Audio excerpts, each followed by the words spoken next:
liste d'immenses noms aurait pu s'ajouter celui du plus grand joueur français des 30 dernières années.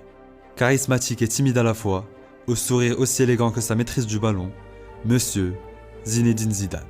En 2006, Zizou sortait de sa retraite internationale et faisait son grand retour en équipe de France. À l'aube de la Coupe du Monde en Allemagne, personne n'est prêt pour ce qui sera l'un des tournois individuels les plus mémorables, épiques et rocambolesques de l'histoire du football.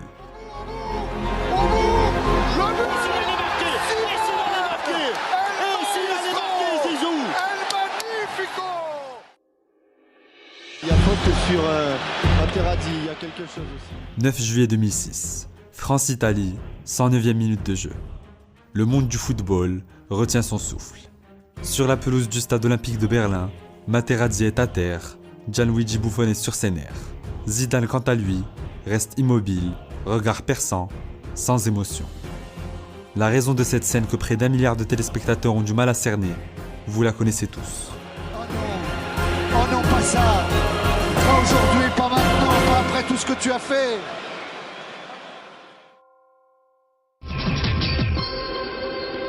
Les Bleus rentrent à la maison, la défaite est cuisante, les tricolores ne font plus rêver, ils quittent le Portugal éliminé du tournoi, l'heure est au bilan, l'histoire des Bleus, une nouvelle page est à écrire.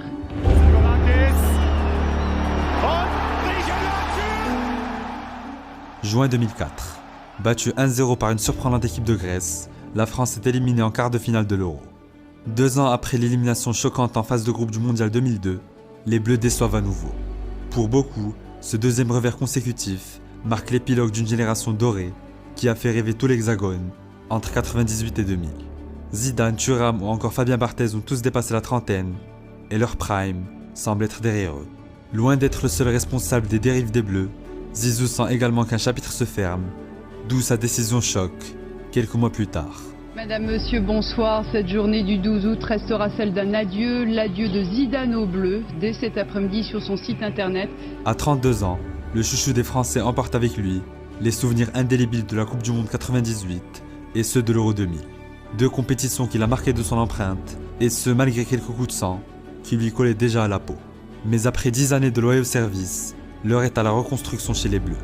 Raymond Domenech, fraîchement arrivé sur le banc, souhaite partir sur de nouvelles bases en misant sur la jeunesse. C'est donc logiquement que De Sailly, Thuram, Lizarazu, puis Zinedine Zidane mettent fin à leur carrière internationale. Problème, au Real Madrid, Zizou vit mal sa retraite. Pendant que la majorité de l'effectif s'en va pendant les trêves internationales, Zidane, lui, reste à Madrid. Toujours compétitif pour le